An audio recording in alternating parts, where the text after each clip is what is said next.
You're listening to Podcast PXN, a video game podcast, delivering a player experience news. Let's go! What is up, guys, and welcome to Podcast PXN episode 277. I am one of your hosts, Daniel Prindle, aka Dan is DTM on Twitter, and I'm joined over Discord by the not the Nintendo aficionado. I couldn't stop myself. Nintendo aficionado and hardcore casual, his new name he wanted me to say for him. Roshan Warner will return next week. But I am joined by the host of Large Popcorn and video producer at The Gamer, Christian Macias at ISO Christian.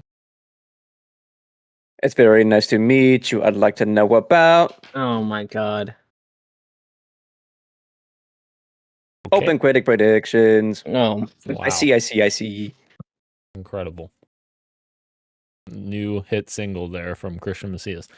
Hey, you watch your mouth. That's a 13-time Academy Award nominated song you're talking shit about. I didn't talk shit.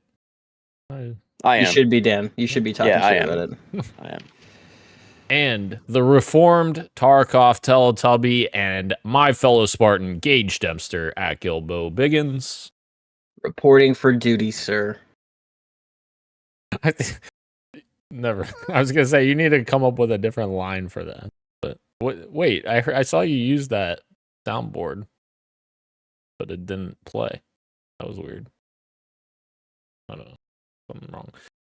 Thank you to everyone watching us live and participating in the chat. Just as a reminder, we are live each and every Wednesday at 8 p.m. Eastern Time on youtube.com/@podcastpxn and twitch.tv/podcastpxn as well. The topic of the show this week is our 2024 OpenCritic review predictions. It's going to be a fun time here. So let's go ahead and jump right into it. Christian. Yeah, so just to kind of set the stage here, last year we did this, I think twice. We did it at the beginning of the year. We laid out a couple of games. We gave our predictions. And I think we revisited later in the year and finished those out. And so we just guessed what we think the OpenCritic score was going to be. And we did OpenCritic because, well, we use OpenCritic for Fantasy Critic games, don't we? So we stuck with it. One thing to note is that last year we had 19 total games on this list. Not to say there were only 19 big games last year, but that out of the ones that we covered, we only ended up doing 19 of the bigger games. Already in January 2025, that list is way bigger, and I'm including the wild card 2025 games, aka games with TBD release dates for 2025. We're at 31 games already slated for 2025. So, because we have never scored one of these things before, I figured it would be a nice time to go over the rules. We can score 2024s, and then we can dive into 2025 predictions, if that sounds okay. Let me know if you want to tweak this, but I'm thinking that we do a +1 point if you get within 2 digits of the actual score, and a +3 points if you get the exact score. That way it keeps things a little bit spicy, and we really want to try to nail the exact score. But that way it gives you could get some points if you get close enough. I don't know how that sounds to you guys. Within 1 digit each way, or within 2 digits? 2 digits, 2 digits each way. Okay. So let's say you guessed 83, and the actual game was 84 or 85. Let's say you still get +1 point for getting close enough. I don't know how Gage feels, but I feel like ±1 would be, I don't know, because then that gives you kind of a 2-point leeway. But so you get the span of 3? Right. You want to go down by 1? We can do that. We can tweak it on the fly. OpenCritic prediction. Okay, so you get what was your original? My original was within 2. You get 1 point within 2. So if a game scores 85 and you guessed 87, you'd be in the clear. But under Dan's supposed pitch, no more than 86 or no fewer than 84. So a 1 point cushion instead of a 2 point. What if we do Windows tighter. What if we do both? How does that work? 1 point within 2 score, 2 points within 1 score, 3 points dead on. Okay. That's fair. 1 point within 2, plus 2 within 2, Within 1 within 1, 3 points for exact score. I like that. Yeah. I like that. That is spicy. That is spicy. Mm-hmm. All right. So with the rules set, we can now go over the list of 19 games from 2024 and judge our scores, and we'll try to keep this one brief. First up was Black Myth Wukong. Why is there nothing here? Already this thing a bit longer, sorry. Black Myth Wukong, that scored an 82 on OpenCritic. I guessed an Jesus. 83. I don't think What that the was. fuck is this? I don't think that Jesus was for you. Lynn fell down the stairs again. Oh my god, is she all right? She is all right. No, I heard her drop something. Sorry, please continue. Okay. I guessed 83. Gage guessed 84. I gotta do some math here, sorry. And Daniel guessed 82, so he's dead on. And Ro is 86, he gets 0 points. So Dan is spot on. He gets 3 points for Black Myth Wukong already off the bat here. Hell yeah. Gage with 84, that's within what, 2? So that's a 1 point. And I get 2 points. Ooh, that's going to give me a little bit of trouble here. You guys have to keep me in check as we go. Concord came and went, if you can remember it, and that scored 64. All of us incorrectly were in the 70s. Dan 76, Ro 72, Gage 74, Christian 74. So 0 points for the lot of us. Tight race so far. Star Wars Outlaws. And please chime in if you thought the game you think it deserved better or not, whatever. I don't know. Who cares? Star Wars Outlaws had a OpenCritic score of 75. I guessed 82, 0 points. Gage is the closest with 78, 0 points. Ro 84 and Daniel 80. Wow. Keep it going. Keep it going. Stalker 2, Heart of Chernobyl, if you can believe it, if you can remember that game, is not coming up because I have to do S period, T period, A period. And it's still not coming up. You would think their search engine would be a little bit better for that kind of stuff, but Right. It took years for Letterboxd to start doing the same thing, where if you misspell something by one letter, it'll give you the real one with what you're looking for. All right, let's see. Stalker 2, Heart of Chernobyl, was a 74 actual on OpenCritic, and none of us correctly guessed it because we're all in the mid to low 80s. 0 points for any of us. The lowest was Roshan with 83. The highest was Dan with 87. Big boy games. Astrobot, end of the year, ended up being, I think, game of the year for us? No, it wasn't. What was our game of the year? Balatro. Say it again, Dexter. Astrobot was 95. And 0 points for the lot because Christian and Gage each guessed 90. Ro on the low end with 88. And Dan was 92. Damn. Wow. We underestimated this game, even still. All right. Keeping it going. Next game on the list is Legend of Zelda Echoes of Wisdom. That was an 85 guess. 85 actual OpenCritic. Down the list, Dan 89. Ro 90.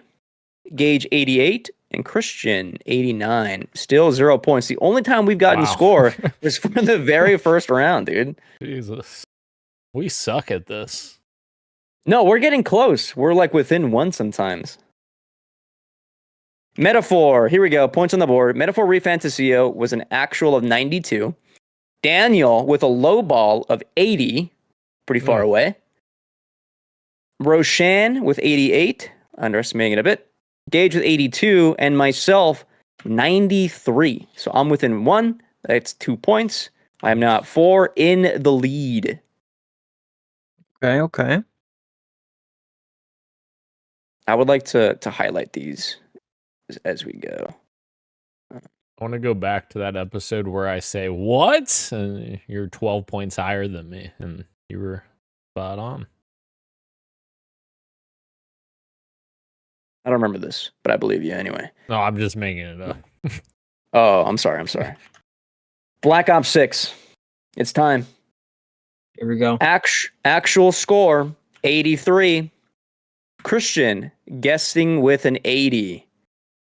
Roe also with an 80. Daniel, 87. Gage, good job. 84 within 1 point. That is 2 points for you. Score is standing. Gage and Daniel, you both are tied with 3, and I am in the lead with 4. Still a close race, dog. Rough. Yeah. All right, we had Sonic X Shadow Generations on here. That is an actual score of 80. Myself, I guess 76. Ooh. Gage takes the lead because he guessed 79, so he now has 5 points. Whoa. Damn. Roe, first time on the board with 79 points. He gets 2. Or sorry, 79 guess. And then Daniel, you guessed 84. You're pretty high on that one. Fuck. 0 points. Okay. Fuck. You're bomb. You know that? All right. Life is Strange. Double exposure. Roe swayed me on this one. That game kind of came and went, didn't it? Yeah, I picked it up on Roe's recommendation. I didn't know he was pulling a fast one on me. Yeah, so you guessed 85, and the actual score was 71. Yeah. Me and Roshan were in the low 80s, and then Gage was high 70s. So yeah, none of us there. Up next is Mario and Luigi Brothership. With an actual score of 77. Oh. Not bad, Mario and Luigi. Daniel, you guessed 87. Roe was 88. Gage was 83, and I guessed 92. Whoa. I really thought this game was gonna do some numbers. I thought. And then we had Assassin's Creed Shadow, which got delayed, so we're gonna skip that. Silent Hill 2 Remake. If I remember right, that game scored tremendously well last year. Yeah, 87 is huge, dude. None of us were on the board with that one. Low 70s for me and Roe and Dan, and 69 for Gage. Oh, shit. Yeah, it did really well. We then had Avowed. That game got delayed. It's coming out pretty soon, so we'll speak on that in just a few minutes. And then we had Indiana Jones, which I remember right. Also, I think it scored 86. That's Metacritic. 87 on OpenCritic. Okay, so I guessed 88, so I get 2 points there. I am back in the lead. Damn. Gage said this game is not going to resonate, and it's going to get a 78. No, resonate actually pretty well. Roe with an 80, and Daniel with also some points because he also guessed 88. He gets 2 points as well. Let's go. Point update is as follows. Roe has 2 points. Gage and Dan tied again with 5, and I am in first with 6. I like this new rule you guys set up. This is a tight one. Dragon Age: The Veil Guard. That scored 80. I guessed 93. Gage guessed 81. He takes the lead again because he gets 2 points. He's now at 7. Congratulations. Roe guessed 82. He gets 1 point. And then Daniel, you just missed out. You went one higher with 83. You get 0 points there. Son of a bitch. 2 more games. Well, 3. One of them was delayed or never released. Never got a date for this year. It was Metal Gear Solid Delta Snake Eater.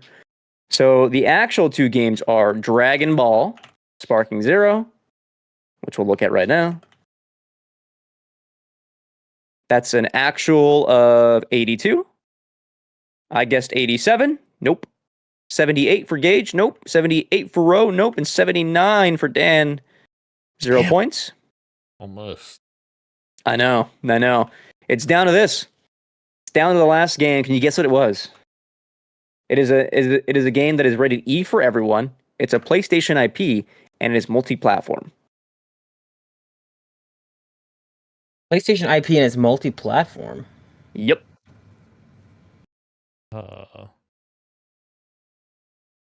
Helldivers?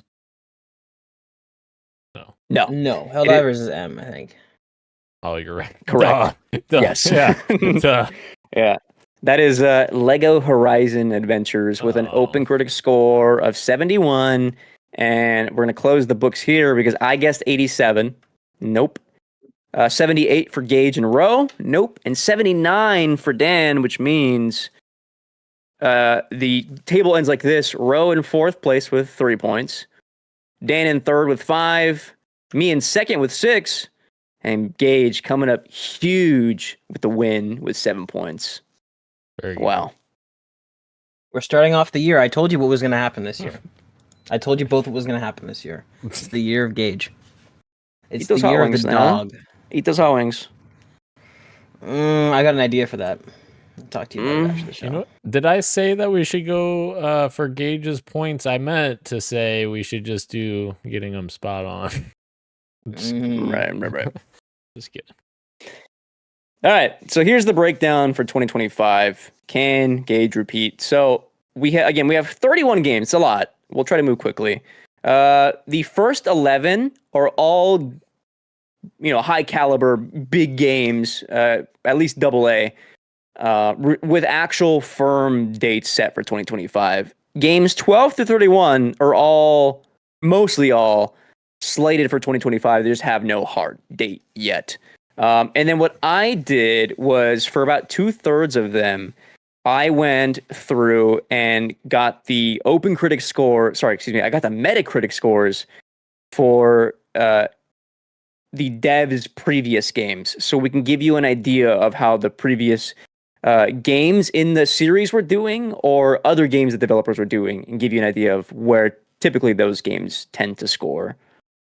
So obviously Ro's not here, so we'll go down the line, which will be Dan first, then Gage, and then me. And up first is none other than Obsidian's Avowed, and that comes out next week? 2 weeks from now? Next month sometime. I don't remember the exact day. Yeah.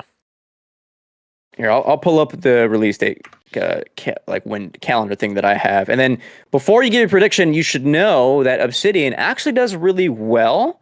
Most of their games score between mid to high 80s, if that influences your decision at all. Avowed is February 18th, so call it 3 weeks from now. Absolutely. Obsidian doesn't get enough credit either, I will say. Am I going first? Yes. Yep. Okay. Avowed, I think, is going to be an 82. 82. Okay. That's lower than I was expecting you to do. Well, just wait till another Obsidian game a little later. If that comes out.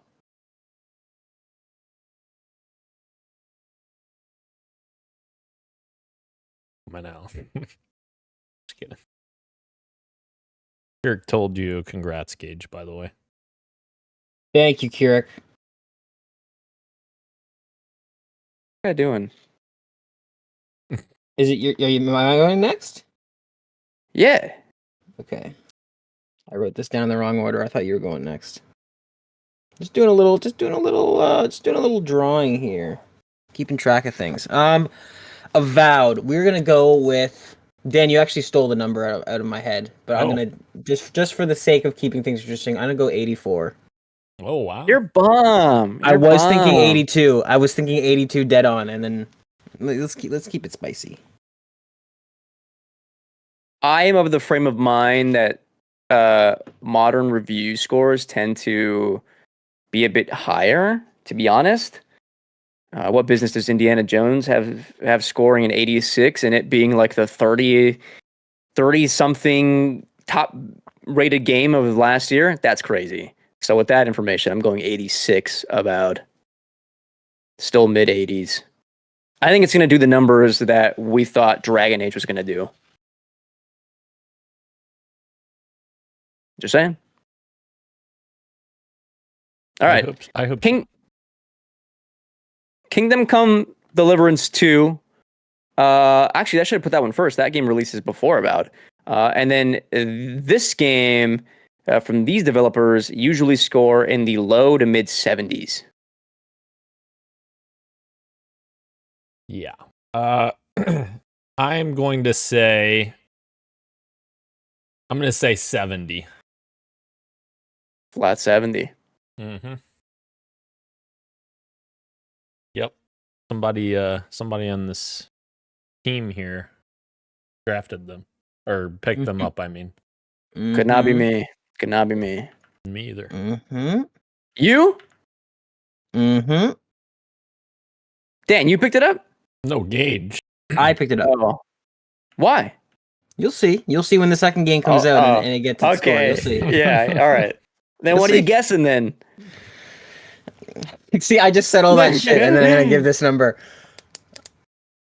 I'm gonna guess 79. And that's crazy. That's- I'm gonna round up a bit and go 73. The high end of low 70s. What was your guess for Avowed, Christian? 86. What's this guy doing, huh? I'm keeping track. He's keeping you honest, I think. I am. I got a whole less public Google sheet. All right, Sid Meier, Civilization 7. Not a game for me, but it is a game for the very enthusiastic and niche crowd that is the Civilization fan base, and these scores do extremely well. These games score between on the low end mid 80s, and those are from Civ 3 down. Civ 4 and up have been all the way up in the mid 90s. So Civ 7, a lot riding on it. Yeah. With all that being said, 90 for Civilization 7. Surely. Flat 90. Yeah. We're gonna go with an 88. Which, if I remember correctly, is what Civ 6 scored at launch. And I will go 91. Oh. This is the first time I'm changing my answer. I originally went 92. Went down by 1.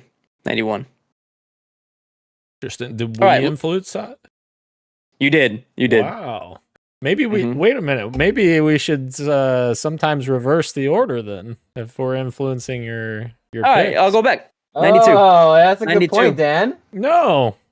Oh, we could snake. Actually, we could snake. Yeah, let's do it. Want to do that instead? Mm-hmm.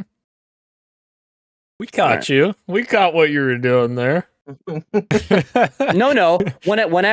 When I finish speaking the game, I write down my number, and then you guys go. Allegedly. That's true. You can't see my screen, but you gotta just trust me, I suppose. All right, Like a Dragon, Yakuza in Hawaii. These games from RGGs tend to score between the low 80s and high 80s. I'm going to guess 81.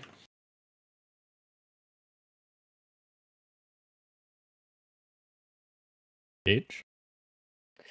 I am going to guess.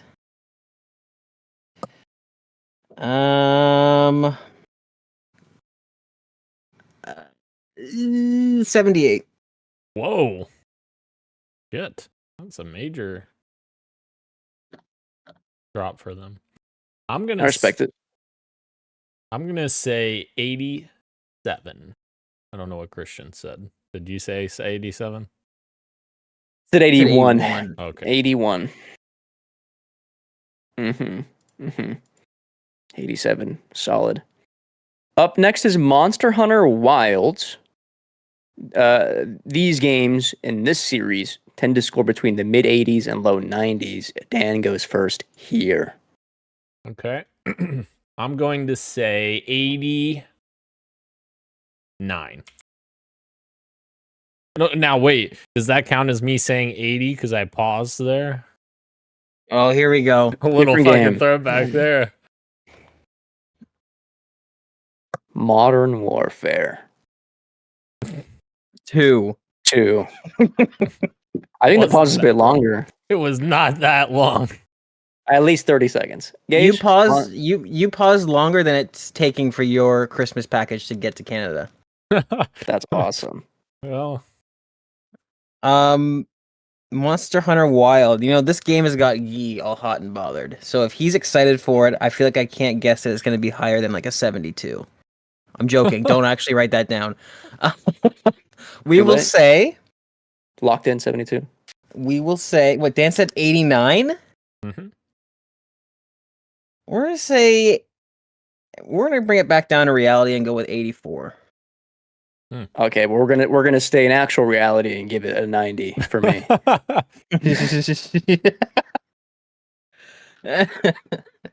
right, it's gonna snake back to me. Up Mhm. next is Split Fiction from Hazelight.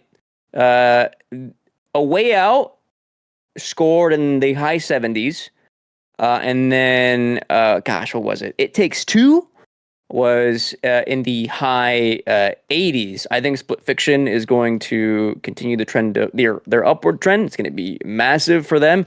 I'm going with 91. Whoa. Okay. Good. Holy crap! Probably a bit too high, huh? No, hey, it's a good guess. Good.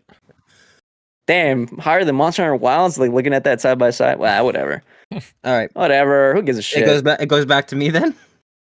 Yeah. Yeah, we're gonna bring it back down to reality. We're gonna go with 87.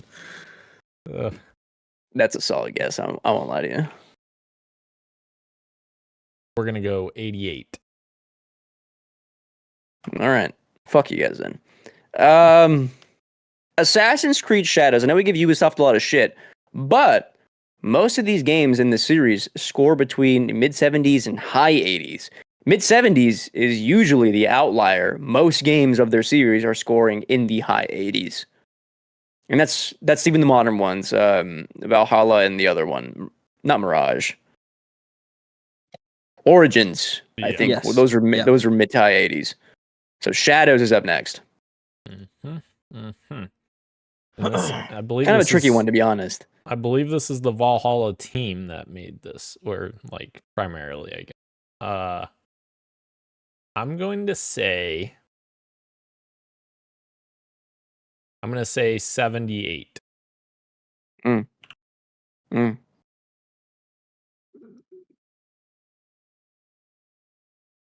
78 Assassin's Creed Shadows for Dan. I think I'm going to. I'm going to. Okay, I'm going to. I'm going to go to the ceiling of what I think this game is gonna get, which is I'm gonna guess 82. Whoa. Dude, we're similar minds. This is a hard one because I think them getting X amount of months for polish and this being like the big bet for Ubisoft is like, you know, Mm-hmm. this could raise it a bit for me, but also I've seen the way that game plays, and then I've seen the preview footage of that game, and I'd say it's pretty split between this doesn't work and I'm worried. And hey, it looks pretty, but how much Right. is there here? I'm gonna play the Jeopardy or the Price is Right game and go 77, one below Dan. There you go. Interesting. Up next is Atomfall. I couldn't find anything on this studio. I don't think. I found like their Steam page, I think, but that was for like it had a different name than the actual developer. They're an indie team, I think, doing a AA game. Rebellion, yeah, Rebellion's made a bunch of stuff. They made the Sniper Elite series. Hyper Elite, yeah. They back in the day they made Aliens versus Predator game, which I loved that game. I feel like people slept on that game, but I got a little confused because I saw like they were Rebellion something on one end, and then in Steam they were Rebellion something else. And I was like, I want to make sure this is like the same team. I'm not quite sure, so I skipped giving the previous one. Yeah, I don't know if this one has like a firm release date, but it's scheduled for like a certain window in spring, or sorry, in 2025, not the whole year. I'm nervous for this one. I don't know how well it's gonna do. I'm gonna guess 74. that's fair. So Gage is gone. Dan, if you want to go. I will go, and I will say 75 for Atomfall. Okay, I'm back. Atomfall. What are you giving Atomfall? What have Sniper been the Elite guesses so far? developers. I guess 75, and Christian guess 74. This is the Sniper Elite developers. Yep. You guys are definitely in the right ballpark. We're gonna go with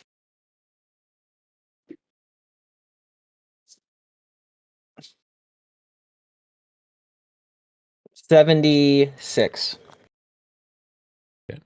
I like how close it is. Okay. Up next is Compulsion South of Midnight, and no game from them has ever scored higher than a 62. Yep. And sometimes developers have an awakening. And Is it snaking? Is it am I go first now or no? I went out of turn because I was away. Right. Okay. yeah. South of Midnight is going to get, for the first time ever, a 78 for Compulsion. Respectable. You want to hear something crazy? Here we go. Please. For the first time ever, Compulsion is going to. I regret my score already. They are going to break the 80s, and they're going to get an 81. I actually had second thoughts as soon as I said 78. Fuck, why did back down to reality? Drop it down by 10 points and go 71 for the first time ever. You're such a crazy. hater. This game is going to play so well with reviewers. It's hey. Oh, with reviewers. Which is different. Who gets the score? Who gives the scores? Yeah, what are we predicting here? I don't care what Skill Up thinks. I care what OpenCritic lands on. All right. Let me take one more bite.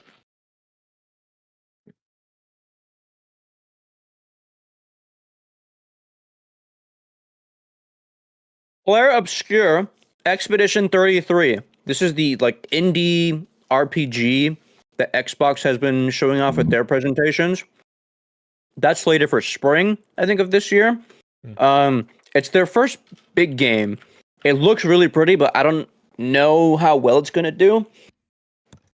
I think for a game of this scale and scope, I think maybe low to mid 70s is where I'm kind of ballparking right now. If I'll have to settle on a number, I'll go 74 for this one. Mm-hmm.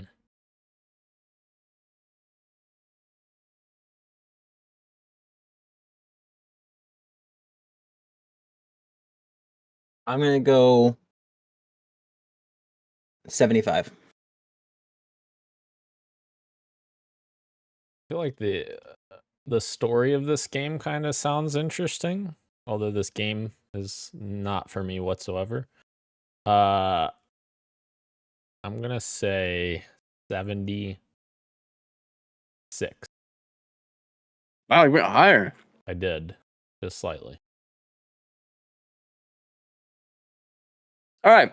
Id Software, Doom the Dark Ages. Nothing but high 80s from them recently. Where is Doom the Dark Ages going to hit? Daniel. Doom the Dark Ages is going to continue its strong run, and it's going to be at 88.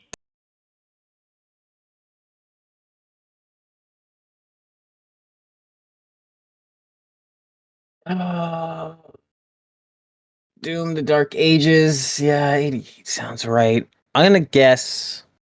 You can guess the same. It doesn't have to be different. I want it to be different though. I'm gonna guess 86. I'm higher than that. I'm 89 on Doom the Dark Ages. This will be the best of the bunch. Tied with Doom Eternal. Which is interesting because I think people like, when they look back on it in hindsight, they talk about the first one as the better game. But it scored lower. It is interesting. The Doom Eternal did not click with me. I didn't get all the way through that game. Whereas Doom 2016, I was super immersed in. It just I was all in it. Here's kind of a wild card one for you. Elden Ring Night Rain is up next. Of course, all From Software games usually score in the low. Oops, I messed up here. This should be high 80s to somewhere around the low to mid 90s, depending on the game. But this is their first game where they're doing kind of like an online thing, and we haven't seen what their online infrastructure looks like. The one caveat here is that they are doing multiplayer stress tests before the game actually releases. To help, offset any potential struggles they might have. I think this will do well. It won't do Elden Ring numbers, but I think it'll be in the high 80s. I am going to sit at an 80. Let's commit to something, Christian. Let's commit to something. 88.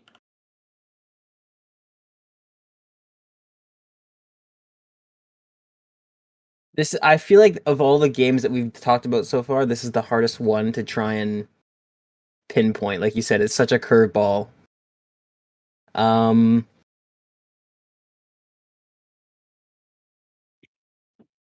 gonna sit right there with you with 88, I think. Come here. And I'm going to play Price is Right and go 89.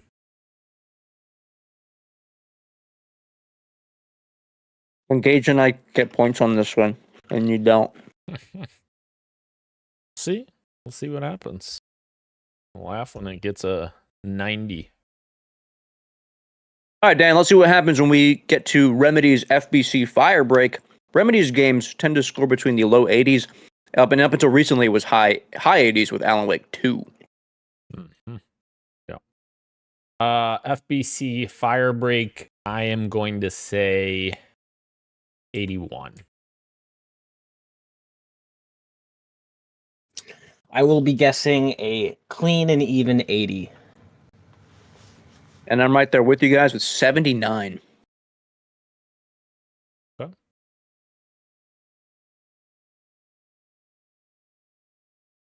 I threw in a slight curveball.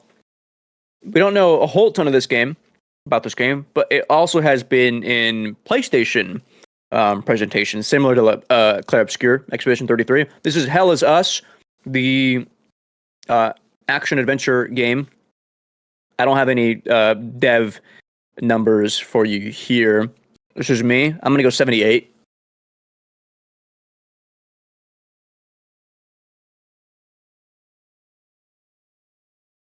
I'm gonna guess 79. What the hell? I'm going to just take a left turn here and say 77. I don't know. Left turn, and meanwhile, it's like right there with us. I honestly wasn't even listening to what you guys said because I was trying to figure out what the developer was, and then I looked at their games and I'm like, what the fuck is this? So I have Rogue Google open Factor. just in case you don't know this one either. Crimson Desert, the open world RPG that is inspired by like everything. Tears of the Kingdom, Final Fantasy, Assassin's Creed, all these fucking games. Developed by Pearl Abyss.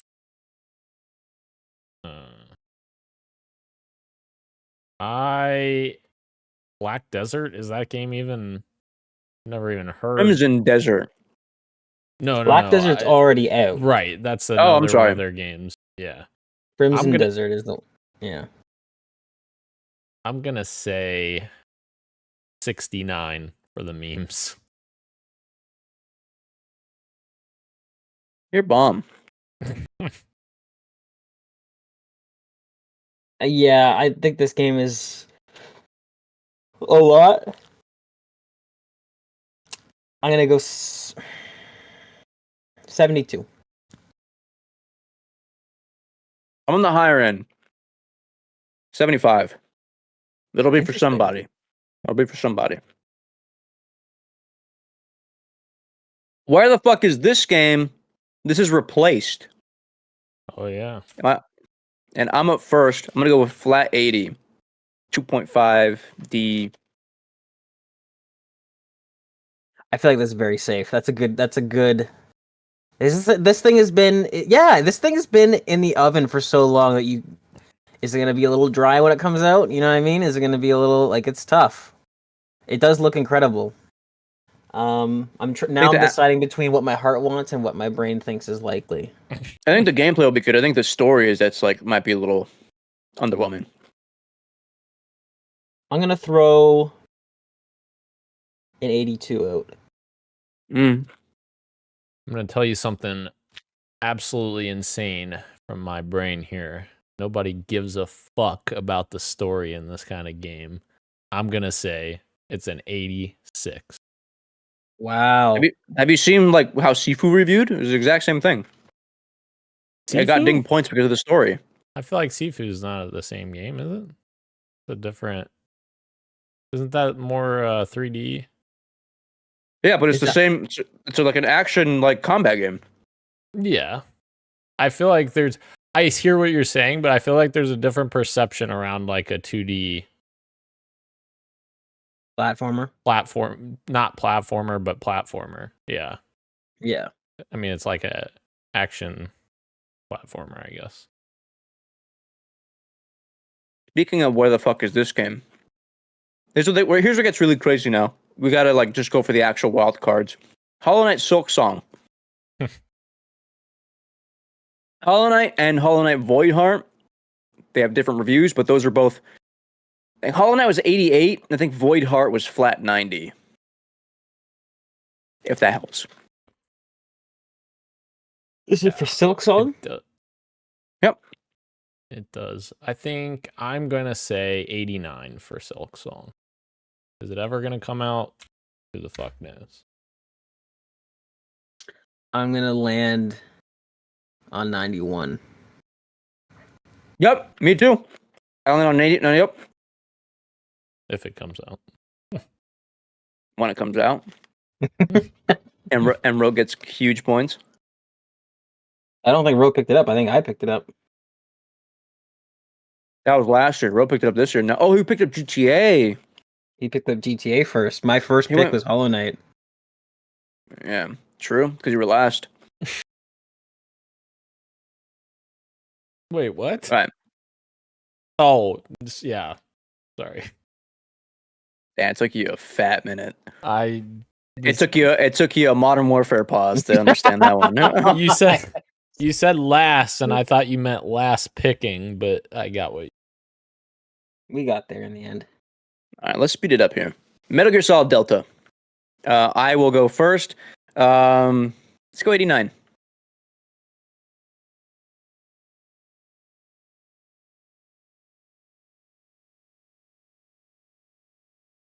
This is a remake of Metal Gear Solid 3? Yep. And UE5. 89. 89. That sounds about right. Although I'm wondering, does it do gangbusters because it's a classic and it's faithfully recreated and it breaks the 90s? I'm gonna say 90. Even 90. And I will say 88.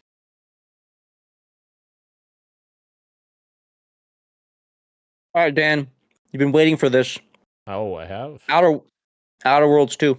Talk to me. Hell yeah. Outer Worlds 2 sequel to my game of the year from 2019, The Outer Worlds. I'm going to say that this game is going to be Obsidian's real gem. It's an 86.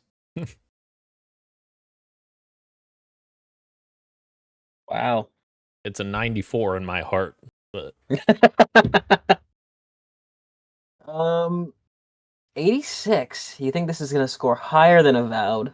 absolutely 100%. I will literally take anyone's bet right now that this Do you game think will this has been score in the higher oven longer than Avowed? Oh, this game has been in development for, I mean, no, but they already had all the systems, everything. No, Avowed was in development before this, but they already had all the systems in place for the Outer Worlds. This is a sequel, it's not a new IP, or not. I mean, I guess Avowed's not a new IP, but you know what I mean. Right. I got you. Let's go with, you said 86. I'm gonna say that this is gonna score, I'm feeling 82 on this one. Which is lower than what you guessed for Avowed. I think Avowed will score higher. Yeah. That's wrong. I will bet you right now, live on air. What do you want to bet? Whatever you want to bet. That Here we go. Avowed I can write it down right now. Avowed will score less than the Outer Worlds 2. Now, we're not doing the bullshit of like, well, if it releases this year, I don't know if it's going to release this year, to be fair. If Avowed scores higher, I get that Halo Wars poster of the Elite that's hanging in your stairwell. Oh, no, I ain't doing that. No. If No. the Outer Worlds 2 scores higher, there's nothing that you have that would make me put that on the line. I will give you... Stupid. The answer is no, Gage. I'll give you this DataVac, which is an electric plug-in blower for cleaning out your PC or electronics. No. That's But it's specially designed that it doesn't have any static discharge, so you won't short circuit anything. This bad boy was $180. No. I would take the vac. No. I know what you would take. How about whoever the winner just buys the other one dinner the next time we're that's bomb. together. All right. Okay. There you Shake go. on it. There it is. It's written on the document too. Dinner bet. There we go. Oh, I gotta change this, didn't I? Gage is saying that Avowed will score higher. Mm-hmm. Okay, and then I guessed 86 for Avowed. I'm gonna keep it the same, so 86 for Outer Worlds 2. Oh, look at that. Same as me.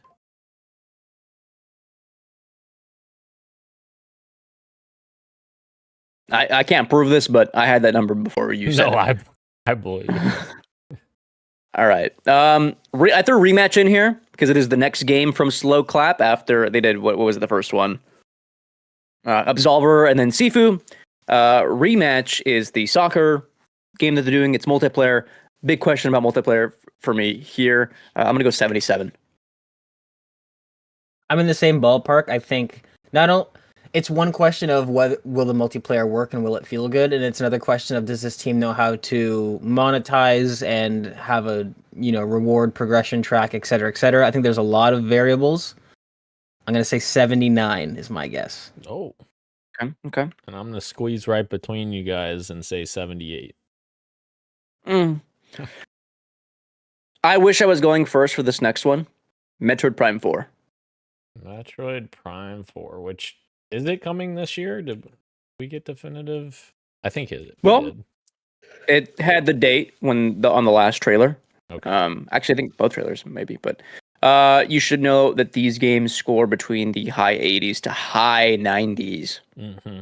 Yeah. I'm going to say solid 90. I already have my run number written down, by the way, so I'm gonna be like this.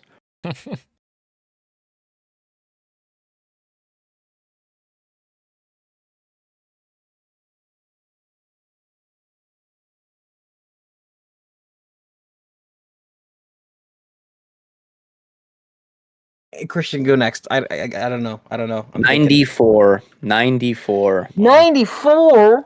94. Metroid Prime 4. Where's Ken Jennings at? This is out of my wheelhouse too. Like I have no idea. Yeah, it's Nintendo, so I'm gonna guess 92. Respectable. All right. Ninja Gaiden 4 coming out at some point in 2025. These games score between the high 70s and low 80s. I think this game being co-developed with what's their face? Platinum Games Mm-hmm. might give it the edge over the previous Ninja Gaiden games, despite the internal troubles that Platinum has had over the last couple of years. I think this might be on the higher end of the Ninja Gaiden games. I'm gonna go 80. Go with my gut, Christian. 84.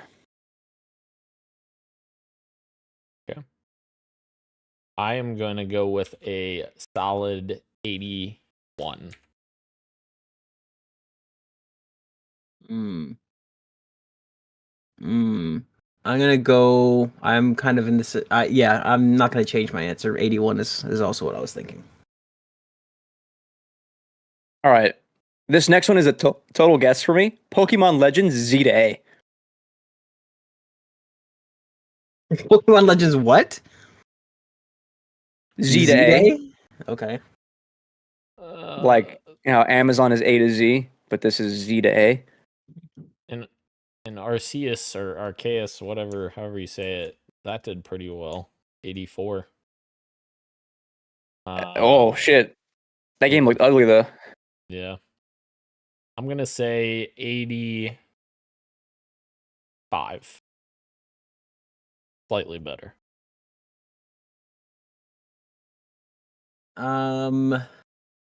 This game is. Do we know? Is this a Switch 2 game?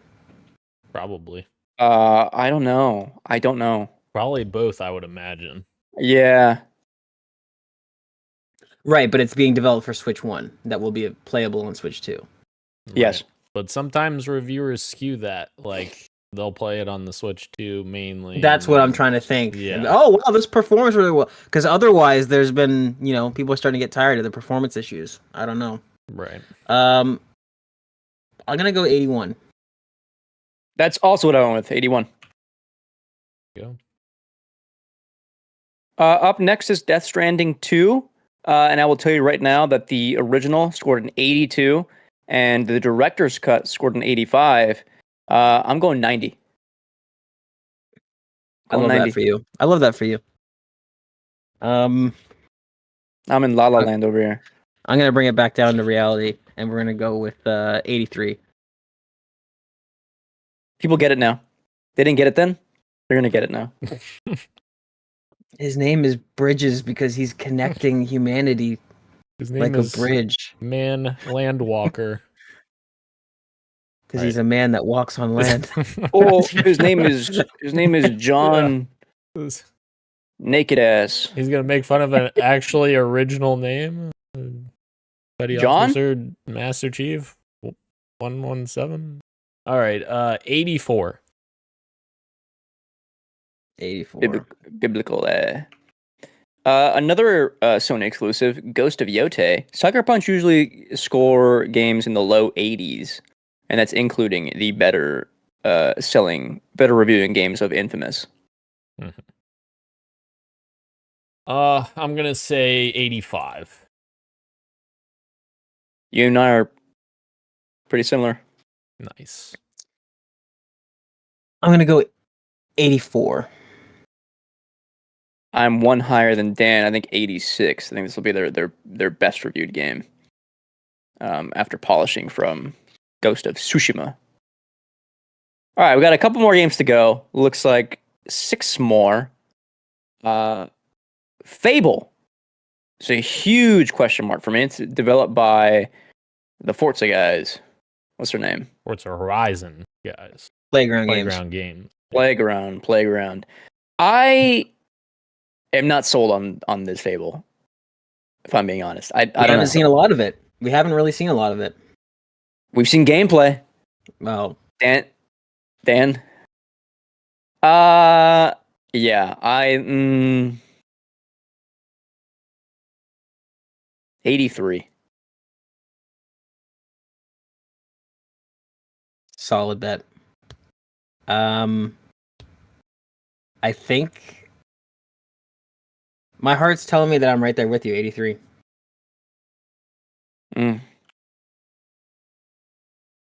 I just want to say, Playground Games doesn't make bad games. Not to say that 83 is a bad game. They don't make RPGs. Right. But Playground Games have never made a game that is below a 90. So Have they made an I'm RPG? sorry. That's not true. Forza Horizon 2 was below 90. I was still searching when I said that. But sorry, what'd you say? But have they made an RPG? No, they haven't made an RPG, Christian. Then But developers can expand their horizons and still have That's great true. scores. they can You know? expand their Forza Horizons. Yeah, Something like that. exactly. Yeah. And I'm going to say they are getting an 87 on Fable. Wow. But I don't know that it's coming out this year. Also very fair. Yeah. Mafia, the Old Country, the latest in the series. I forgot to get devs stuff for this one.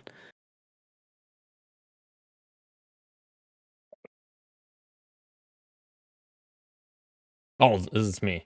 It's you. Yeah, sorry. Mafia, I'm going to say I want it to do really well, but I'm thinking it's probably going to be around like an 80.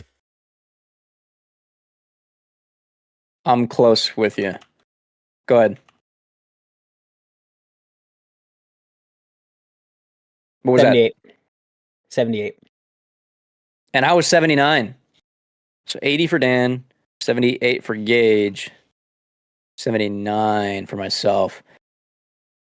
Are we ready for this one? No, we do this one last. No, let's do it right now.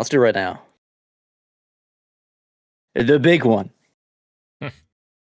Grand Theft Auto 6. If it comes this year, what is it scoring? Now, developer previous, Rockstar Games, that team, it's not the same team from, the days of 3 and San Andreas and 4 when those games are doing really well, but 5 also did really well. And by really well, I mean all these games were scoring in the high 90s. Grand Theft Auto 6, though, kind of a question mark. Do they still have the magic? Of course they do. 95. You're worrying me there for a second. It's like, it's the same team that did Red Dead as well. It's all one team. Yeah, I know. 95 is actually a bit low for me. Can't tell. I almost went a different number. Wait, let me see. I just need to see what the OpenCritic is for Red Dead. I almost went 2 different numbers, actually. I'll tell you that after. Yeah, I'm thinking...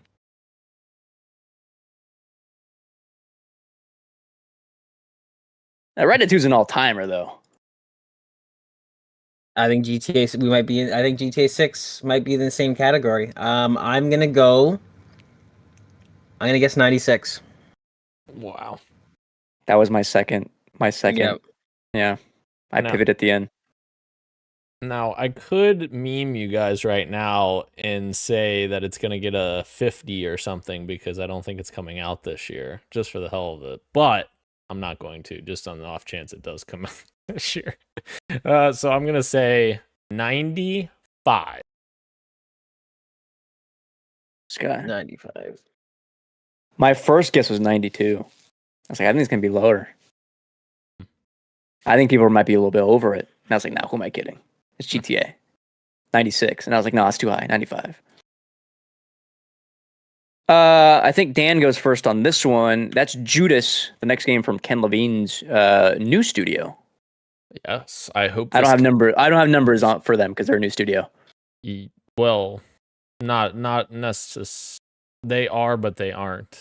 Yeah, they were Irrational Games. Then they fired literally everyone except 15 people, and then they rebranded. But yeah, all intents and purposes, different studio. But anyways, Judas, I am going to say, if it comes out this year, I'm going to say 90.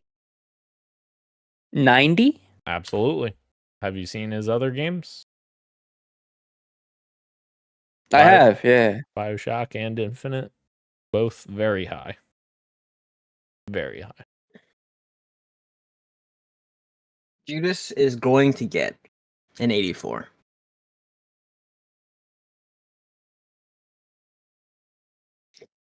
Let's bring it back down to reality. You said 84? Correct.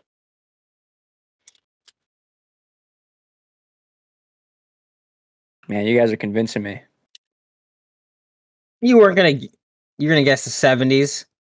I was. No. Should I do it? Should I go with my original guess to be honest, or should I play it smart? Go for it. Trust your heart. What does it say? Trust my heart. Yeah. Now that I know I'm not okay. Stop being stupid. All right. 86. My original guess was 79. That's I literally deleted. I was like, nah, you're right. Dan's right. What the fuck am I thinking? Game's been in development for 10 years. Hey, Over 10 years. who says it's a good thing? Well, Duke, how long was Duke Nukem in development for? How long was Megalopolis in production for, huh? All right. Time to say what's up to Randy Pitchford. I'm joking. He fucking sucks. Borderlands 4 is coming out supposedly this year. The big question mark is a Borderlands game going to work in the year 2025? Because these games, I don't know, well, Borderlands 3 wasn't that long ago, but you know, it feels like some of the humor is a little bit outdated, even from then, 6 years removed. But that game was in the low 80s. Some of them were in like the high 70s, but the Borderlands 1 and 2, I think, were mid to high 80s. So the question mark is, where is this game going to land? You know what? Old Faithful, go 79 here. Let's use it for this one.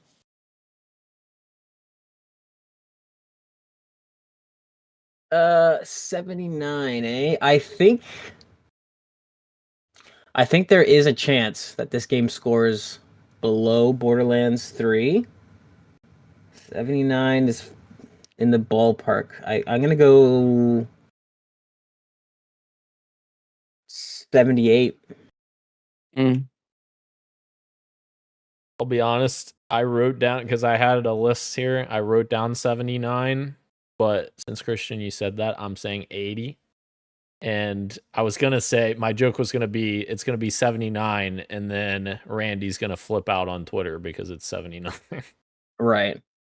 Go 79. Do the same thing. Huh? No, I'll do 80. I'll do 80. Right. To be fair, because I don't think we started snaking until the third one. I'll go first on this last one. The very last game we have here, unofficial title, Mario Kart for the Nintendo Switch 2.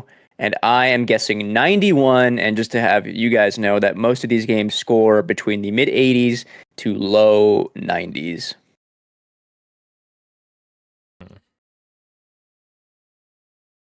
This game's going to, I'll jump in real quick. This game's going to be called Mario Kart Ultimate. And it's going to be the best one with every character and every track and everything ever released. And it's going to be a 90 even. I'm going to guess 91. 91. Same as me. That does it. That is 31 games. I didn't include Arc Raiders or Dispatch. Dan, I know you had those on your list, because Arc Raiders, I'm guessing, will launch in early access, and I think Dispatch might do the same as well. So I figured we'll just punt those over. We'll stick with the big games for now. Fair enough. Yeah, we'll check back in later in the year, and then we'll probably predict some more games as they get announced. Oh yeah. All right, that's our OpenCritic scores, gents. let's jump through the news real quick here. I know we're limited on time, but we didn't get to this last week. Nintendo Switch 2 is officially real, and it is here. We got an announcement. We didn't get to talk about it last week. We got an announcement trailer, and Gage and I were both correct. They did show off very small amount, but next Mario Kart game. Yeah, we had an actual prediction that we wrote down for Switch 2. And I said, we'll show off no games. Gage said it will have a sizzle reel with unannounced games. And then Dan was the only one that was right and said Switch 2 reveal will show at least one new game. Wait, Gage? Oh, Gage said Switch 2 reveal will have a sizzle reel with unannounced games. Oh, plural. They didn't do that. They didn't do a sizzle reel or have unannounced games. They had Mario Kart in the background. It's not a sizzle reel of unannounced games. That's one game they showed off in the background. That's true. You know what? When we have the full team here, we can deliberate about half points and such, because I feel like we don't even do that for points. We just do that just for fun. Listen, Gage is ready for more points. He already won. Oh, do we not? Is that not a point keeping thing? No. All right, then I don't care. All right. So we Can I gotta say? Oh yeah. I didn't care for the reveal. I thought the weeks and months of leaks leading up to it took a lot of the sting out of what could have been a really exciting reveal. I thought for how long they held off, that when they did finally do the Nintendo reveal, it would have had like celebrity guests and here's the developers talking about XYZ, like, and then just to get that, like, that's what you guys were, that's the card you guys were holding at your chest for 6 months. I thought it was very strange as well. If I can jump in real quick too, like the design, like the audio design and like the actual like video editing they were doing was like excellent. But I think for me, when you get to the end, it's like, okay, well, they're going to have a thing for the announcement of like when they're going to show off the games for the thing, which is the thing I actually care about, right? And I thought it was going to be February because they usually do a big direct in February, but it's not till April. So they took forever to reveal the thing, and then they're going to take a long time to even show off the games for it anyway. It's like, I don't know. That for me was like, well, then I'll be excited in April, but until then, I don't think I am. Yeah, April 2nd, we're getting our Switch Direct to see all the games.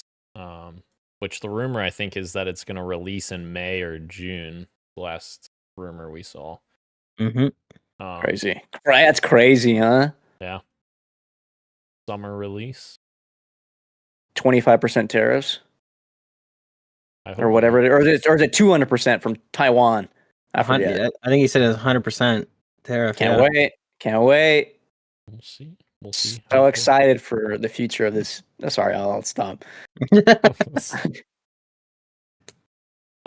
Yeah, we did get a look at 24-person races in the next Mario Kart game, though. People counted 24 players, so that's pretty cool. They also said that backwards compatibility with the Switch would include pretty much all the games, but certain games may not be fully compatible, which people are assuming that means like Nintendo Labo in games that use like the IR camera, because the new Switch doesn't have that. Can I say, when we first heard that the next Mario Kart is going to be like a revolutionary new Mario Kart, granted, we haven't seen it in like its full effect, but judging off these snippets of like gameplay, I was a little like unimpressed by the fidelity of Switch 2. But then I realized, well, duh, they're also selling this thing on the Switch, and it was primarily developed somewhere in between the tail end of Switch and Switch, beginning of Switch 2. So yeah, it's not going to look the way I'd imagine the next slate of Nintendo games would look. It's kind of like Breath of the Wild to me, that ran like shit on the Wii U. It was on the Wii U, yeah, but it ran like shit. It's going to be like that, I think, again. I'll tell you what, it ran like shit on the Switch side at some points too. No, yeah. True. And then how much do we think the Switch 2 is going to cost, which some people are weighing in, analysts are weighing in on what they believe. Of course, this is before, any tariffs or anything like that comes into play, so who knows how that's going to affect it. But many of these answers slightly varied, with one number that kept coming up over and over again: $400. Dr. Sirkin Toto of Canton Games called the $400 price point the price that they need to succeed. He says he cannot see a lot from the trailer that would justify them charging $450. Of course, that would be a step up from the $300 original Switch. But I can't. One thing. Yeah. The new Joy-Cons. If they're also mice and whatever technology they have in them, could bump it up to $450, $449.99 USD. Yeah. I still think $399. I think it's gonna $400 price. That would be point. ideal for sure. Yeah. Is my prediction gonna come true of a PC game coming to the Switch? We'll see. Is that one of your predictions that you said at the beginning of the year? Yep. I think it's honestly a really solid. If they want to, if that feature is true, it is. If that feature is true, there's no better way to display that in a quick little. That's and true. by the way, oh, there it is. Yeah, I think you're onto something, Dan. Might be. You had 2 Switch predictions for our predictions episode. That's crazy. I did. All out. I'm a Nintendo fanboy now. And there's a new Nintendo aficionado in town. Yeah. Yeah, he renamed himself to the hardcore casual, so. All right. Moving on to the other news of the week item. We just got a look last week, right after our episode, of the Xbox January Developer Direct. And apparently it's the year of the Ninja, as we already talked about in our predictions a little bit ago. Ninja Gaiden 4 got announced. Of course, that's alongside Ninja Gaiden Ragebound that was already announced coming this year. And Ninja Gaiden 2 Black, which is an HD remaster of the original game in Unreal Engine. And it is available now in Game Pass, which is pretty sick. I actually considered downloading this because I haven't played any of the Ninja Gaiden games and giving this a go. Download Sigma. Sigma? Ninja Gaiden Sigma. I don't know what that is. The first game. That's a remaster of the first. Don't make me get into this. The naming scheme is so funny. Oh. Okay. Does Phil Spencer work there too? I was thinking, wasn't the first? That's funny. Didn't the first one have a black also? Ninja Gaiden Black? Okay, so you want to get into this? I'll tell you about it. Oh god. I sent you a VM about it. I don't think anyone responded or even listened to it, which is fine. Fuck you guys. So Ninja Gaiden releases, right? And then they do like a remastered version of that called Ninja Gaiden Black. And that has like some DLC and some other stuff. They then re-release it again as Ninja Gaiden Sigma, which is like an actual remaster, fresh new coat of paint, but it's missing some content from Ninja Gaiden Black. Despite that, people were still saying Ninja Gaiden Sigma is the ultimate way to play. It changes a few things with like enemy placement and some various other things, but Ninja Gaiden Sigma, that's the way to play. They do Ninja Gaiden 2. They then re-released Ninja Gaiden 2 as Ninja Gaiden Sigma 2. And that, for the longest time, was the way to play for over 10 years. So now they flipped it. So now it's Ninja Gaiden 2 Black is the ultimate way to play Ninja Gaiden 2. But that is also missing content from Ninja Gaiden 2 Sigma. It's funny. Wow. I'm already lost. Damn it, Ninja Gaiden. All right, Keurig said in the chat, I signed up for the Switch 2 hands-on event in my city, but didn't get selected. You know, Jeff Keighley was upset about that too. He deleted a tweet. He deleted it? Yeah, I saw that. I think people thought he was being serious, but he was just, like, making a goof. All right, then we got to look also at Clair Obscur Expedition 33, which we talked about on our predictions as well, which is where I was a little bit fascinated by the story behind it, but the gameplay, it's not my cup of tea. Turn-based combat. And then we got a look at Doom: The Dark Ages, which is launching May 15th, 2025. This game, I think, still looks great. I can't wait to play this game. Ugh, I'm flippin' I'm a little concerned with the one button contextual press for everything. It's a block, a parry, a throw, and a catch. One button. I'm sure it'll be fine once I get some time with it. But when I first heard it, it's like, oh, it's contextual. It's like, well, sometimes I think it depends. Maybe I don't mean to do one thing over another. Mm, Right. But apart from that, looks great. hell yeah. And then we got another look at South of Midnight, which is launching April 8th of this year, very soon, and I am very excited about South of Midnight. Every time that I've seen, this is my opinion, every time I've seen South of Midnight, I feel like it's gotten better for me, and I've gotten more excited about it. So I'm very interested to see how this comes together, and I hope, for Compulsion's sake, I hope that they are able to put all the pieces together, because I feel like the bones of what they were, thinking story-wise with We Happy Few was interesting, and then it just didn't come together, and the gameplay was not, great. I'm right there with you. I'm rooting for them. I really hope that this is something special. I think the team has that spark. They just need to nail the execution. For sure. I'm not a South of Midnight truther yet. We can still convert, yeah. Mm, There's still please. time. please. All right, let's hop over to our Street Meets. 2 PlayStation Live service games have reportedly been canceled. One from Sony Bend and one from Bluepoint Games, which is reportedly a God of War live service game.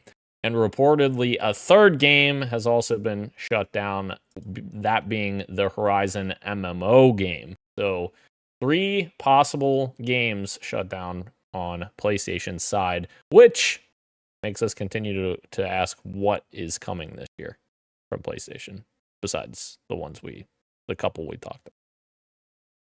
Isn't that sad, huh? Like when you hear that Bluepoint was working on original entry in a beloved series or something like that, or what was it? Like they're working on an original title. They're not doing a remake. They're working on something that they're just a new project. Coming to find out, that may have been it. That it was just an entry in the God of War series, and it was a live service game. If that is true, that is like horrendous, like decision making at Sony. There is, is this the Street Me item, right, Dan? Yes, it is. There is one silver lining, because I heard clips from Kinda Funny's interview with Shuhei Yoshida where he talks about live service. Like I think the headlines for this, that he's like, yeah, if I were in charge, I wouldn't have been doing this, right? I don't think they would want me around if I was in charge, because I didn't want to do live service. But he talked about budget in that, and apparently the way they allotted money for these projects is that none of it was a compromise. All first-party studios still got to do what they wanted to do, and they still had full budget for these things.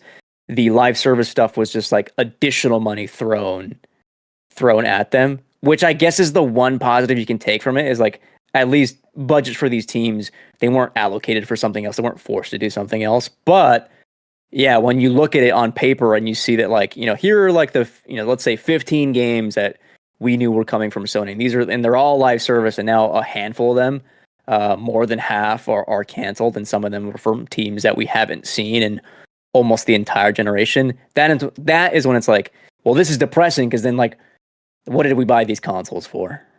Right. Well, and even jumping on your point there, even them saying that they had their original budgets for projects they wanted to work on, and live service was just an additional budget, additional resources given to them, that's still not, I don't think, entirely a good thing, because does that mean that they're using their A team for the projects they want, and then now they're being expected to make a live service game, and they're using that additional resources to just hire contractors, in which case these live service games aren't even getting like the best shot that they could have. They don't have the core team behind it. I don't know. A lot of questions up in the air. I feel like I'm hoping that this is just this is them detoxing from the Jim Ryan era. This is them getting rid of all this crap that Jim Ryan was pushing for, and now hopefully going forward, Sony kind of refocuses and recenters itself on what it's known for. Don't forget, Concord, Herman Hulst's baby. Mm-hmm. That is true. And what happened to Herman? We'll just talk about it right now. The Herman and Hideki Nishino were co-CEOs of Sony Interactive Entertainment and just announced April 1st, effective April 1st, Hideki Nishino will be appointed as the sole CEO of Sony Interactive Entertainment. Herman will be the CEO of just their studios brand. So, like the games side of things. So that's interesting that they basically... I see that as a demotion. Like, Right. Yeah, they don't say it like they don't call it a demotion, but it's also like, well, he does have less responsibilities and now reports to the guy that he was right. with. So, yeah. Yeah. And now reports directly to him, which is like, that's a little awkward. Right. You ever watch The Office? Assistant When Michael to the Scott regional? and when Michael Scott and Jim were both co-managers. Oh, right. All right. Let's move through these quick bites real quick here. There is apparently hope from the game industry. Why? That GTA 6 could be priced up to $100 so that other companies could raise their default prices as well. What? No. What the fuck? This is tough. I feel like this could easily be a topic of the show for 1 week, but I guess I'll just try and say this now. There's so much to this. I feel like there's so much to this. There is, yeah. If any developer warranted $100 price tag, it is Rockstar. The problem is that as soon as they pull that trigger, and like I saw Christian there give a little head shake. I don't know about you two gentlemen. I think Red Dead Redemption 2 easily has $100 worth of content in there. Absolutely. I'd say it has more than $100 worth of content in there. I'd argue that even in today's money, GTA 5 has $100 worth. If you've never played it before and you bought story mode and GTA Online, that game has $100 worth of content in there. The problem is that as soon as you open that cork, EA's gonna do it, Activision's gonna do it. All these games that do not deserve it are gonna try and take it. So like, I feel like my answer has to be, do I support this? No, but it's not because specifically GTA hasn't earned that $100 price tag, because I feel like it actually has. So it's interesting. I can see why companies are waiting with bated breath for GTA to do this, because they want to do it too. But I don't know. Does GTA in a vacuum, does it deserve a $100 price tag? Probably. I have a rebuttal with an allegory that I don't think is perfect, but I think gets across my sentiment of how I feel about this. Okay, let's hear it. For me, this is like when you look at the state of the world and it's like, oh, fuck, climate change is going to kill us. We need to offset carbon costs. And instead of penalizing the rich folk who are like, taking private jets, they make us every day pay taxes on like buying plastic water bottles and getting bags at the grocery store. They offset the cost to us, the consumer, when we have the smallest footprint out of that pie. Why is it the burden of the consumer to pay more for a game when it was their decision to allocate a decade to and nearly $1 billion, if not more, to this product when they didn't have to do that? I mean, I see the point you're making. The problem is that I think what makes Rockstar special is that they are equal parts a video game company and equal parts a technology systems company. Like, they are innovating video game systems and creating like things that just don't exist for their games that then trickle down to the rest of the industry. I agree with you in principle, but I also think That's like that I said, the sentiment. I totally get you, but like even when I take a step back and I think about like just simple business terms. Here's my product. Here's what I think it's worth. Like, I think GTA 6 probably is worth that price tag. But I agree with your sentiment. I do. That's why I said it's tricky. It's There's tough. a lot. Yeah, there's a lot more to talk. Can I add to something? Sure. I think that cork has already been opened and people have been doing this already. They just haven't noticed they're doing it. And people like you, Daniel, have already been partaking in this. By that, I mean, pay $100 and you can play the game 3 days early on Friday instead of on Tuesday. Why? No fucking reason. Oh, wait. We need to have Same this. game, We need to have but this 3 as days early. We need to have this Topic as of a the topic show? of the show. There's just too Okay, much here, all right, but perfect. That's not the entirety of that. Like that, what you just said there isn't entirely true. That is anti-consumer. That is an anti-consumer practice. No, and I'm not saying should be frowned upon. No. I'm not saying that. I'm saying there's more to those versions of the game than just 3 days early access. Anyway, we've got to keep. We will come back to this. Well, yes, I think this. I have psychological studies that I read about with this. Yep, we will. It goes back to grocery stores again. We will come back. All right, the next quick bite. There is a study that has found that a majority of game developers are using generative AI already, despite worker concerns. The majority of surveyed developers, 52%, said they work for companies that use generative AI, with 36% reporting that they personally use such tools for game development. While the majority of surveyed developers are working at companies that use generative AI, 30% of respondents said they believe generative AI is having a negative effect on the video game business, up 12% from 2023. A lot of bad shit with generative AI. Did I send you the DeepSeek tweet, Gage? No, I didn't. I'm gonna send it to you right now. Okay, I'll check that. I can't repeat it on the show. Okay.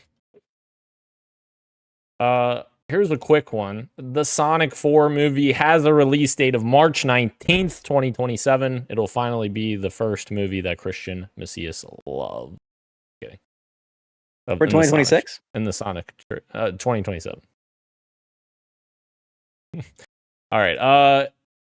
Insomniac's founder Ted Price has announced his retirement as 3 new co-studio heads have taken over. Ted Price, long time being there. Great job, Ted. What was that? 3 is crazy. A team of 3 to lead. Yeah. Split the labor. Great job, Ted. I'm sorry Sony forced you to rush out Spider-Man 2 and then cancel the DLC. I still blame Sony. And then our next quick bite is one that some gents were excited about. Barbarian director Zach Breger is writing and directing a new Resident Evil movie. Going to be another reboot, which I feel like has happened like 3 times already since the last movies came out. Are we finally going to get a second good Resident Evil movie? We might. What was the first good one? I like the very first Resident Evil movie. I think it's campy fun. I do too. With Michelle Mila Rodriguez. Jovovich. Yeah. I love that it went terribly downhill after that, but I think the first one is fun. I unapologetically love that fucking series, even though the later ones were bad. That's crazy. They were really bad, but I enjoyed them. This is exciting. Barbarian was a fucking awesome movie. It was a nice little surprise, and I think the tone and his style for horror is going to fit that perfectly. Here's a proposition for you. Why don't you come over? Let's pop a gummy and go watch this new Soderbergh movie about the ghost. Let's do it. Presents? Let's go watch Presents together. Dan, have you seen Barbarian? And you can come, but you can't take a gummy. I have not. Guess what we're watching in Kentucky then? Barbarian. Barbarian's bomb, dude. It's so good. Imagine sleeping in the basement after seeing that movie, huh? I'm down. No way. No fucking way. Oh my god. Another no way reaction is Ubisoft is set to shut down another studio with 185 jobs lost. They have announced targeted restructurings at Ubisoft Dusseldorf and Ubisoft Stockholm and Ubisoft Reflections, and the permanent closure of Ubisoft Leamington.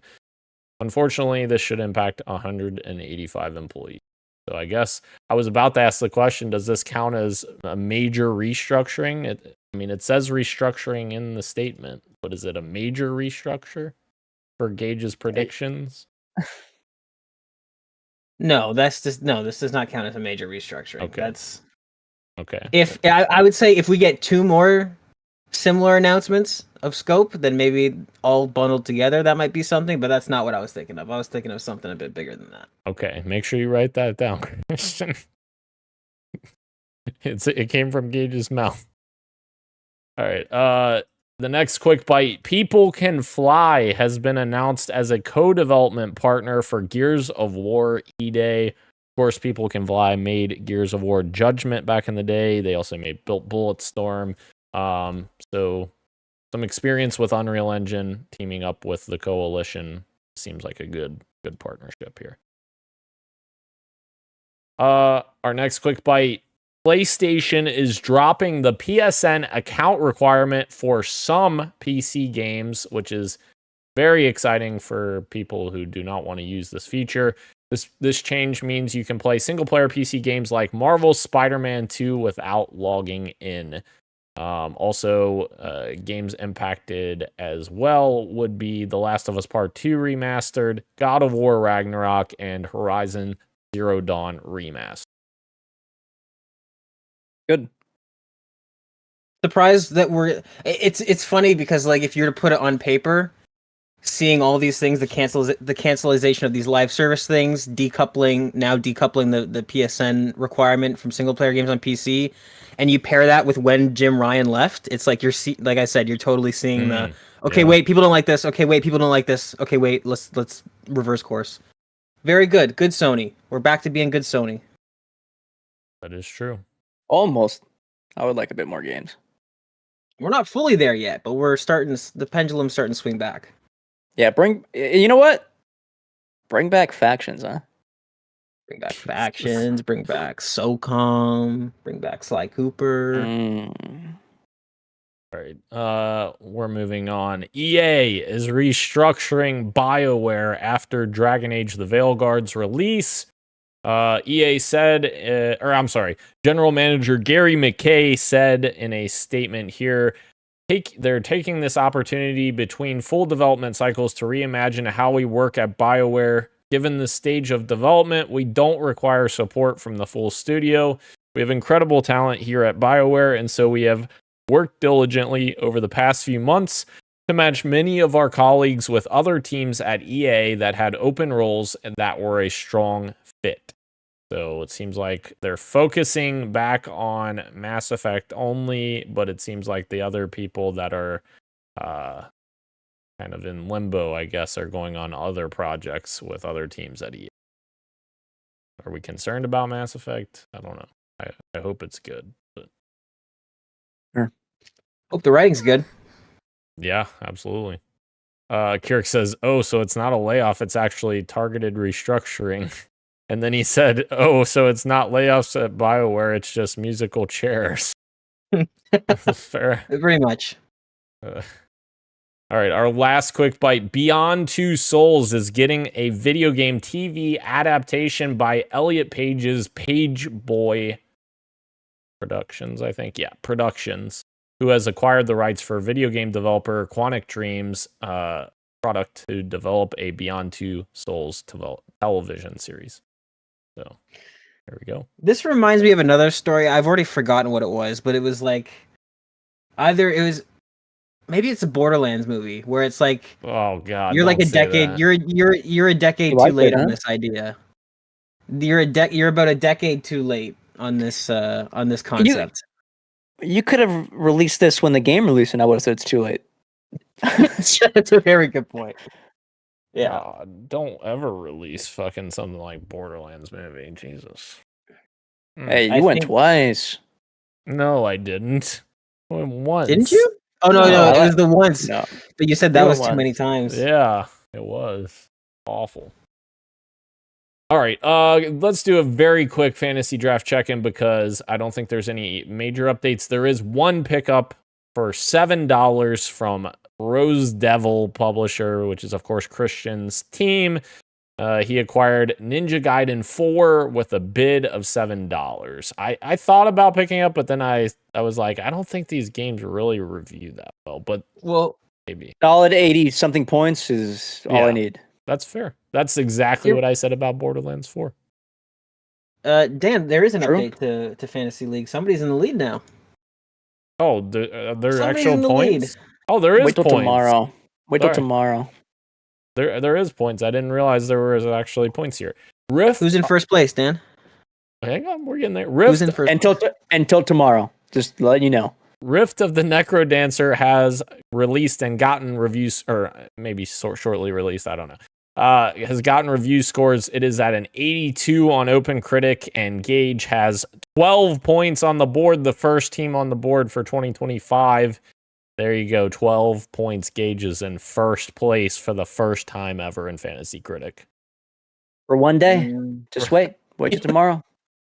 And of course, Christian's referring to tomorrow's release of Citizen Sleeper 2 Star Wars Vector, or I'm sorry, Friday. Release is Friday. Yeah. Embargo's tomorrow. Oh, okay. Gotcha.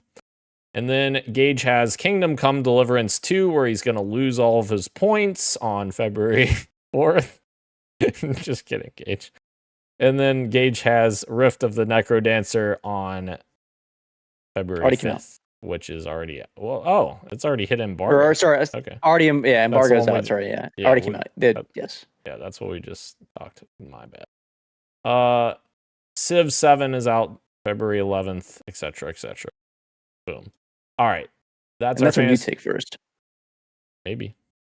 Fantasy draft check-in complete. What you got for me? Dan, what you got for me? Fuck, what's the name of the game? We're all going to be talking about it. I just blanked on the name of it, though. I can start. You want me to start? Yes, to start? You'll get there? Yeah. I'll be quick. I played through Metal Gear Survive for a video, and with the question, playing it with the question, were we wrong about the game in 2018? The answer is yes, we were wrong, because it's way worse than any reviews we're letting on. That game is fucking abysmal. It feels like it's worse now. Awful game. I touched Rift of the Necrodancer as well, but I don't have any enough time in it for sustained thoughts on it. For tomorrow's embargo, I can say that I've been playing Citizen Sleeper 2, and without any specifics, I can say that it's great. Jacob Geller said that it's just as good, if not better, than the first one, and after spending hours with it, I agree with his sentiments. That game is something special, man. Star Wars Vector, can't wait to talk about it at length.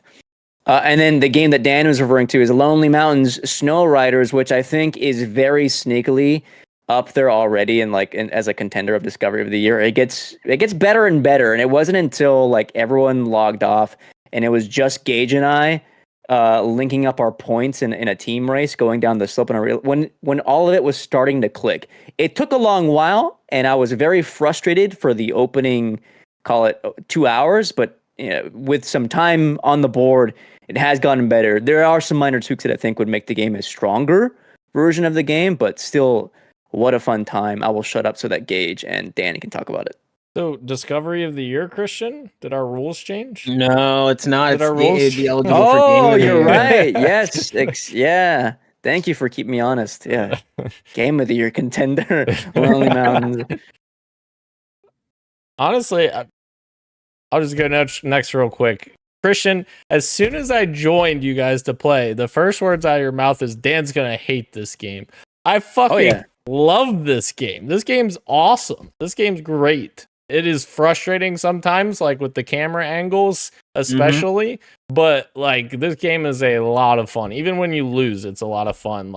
I was enjoying the heck out of this, and I played solo, was it yesterday or the day before? And I was having fun just playing solo. This game's really fun. I mean, Discovery of the Year, it's not on the table for, but right now it might be the front runner of Game of the Year.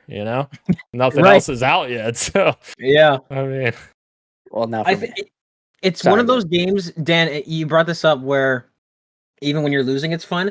There are certain like indie games, party games that you play where it's like if you're the first one eliminated, you're just sitting there and you're bored and it sucks. Yeah. But like when you're playing Lonely Mountain, it's like if you're the last one to get down the hill and everybody's spectating you, it's a different vibe. Like everybody's joking, you're riffing around, and like they're trying to tell you what to do, and it's a very comfy, very zen kind of vibe, and it's a fun little game. Yeah, it absolutely deserves a shout out. I don't think it'll end up on any of our lists come this year's end, but it's a cute little game. It's fun. I don't know if zen would be the word I'd use. This game is way more dialed in than zen. Like, I got to be locked in playing that game. There's like little trees and rocks that'll wreck your run. Right. Mm-hmm. Over the shoulder would have been Huge. huge for this.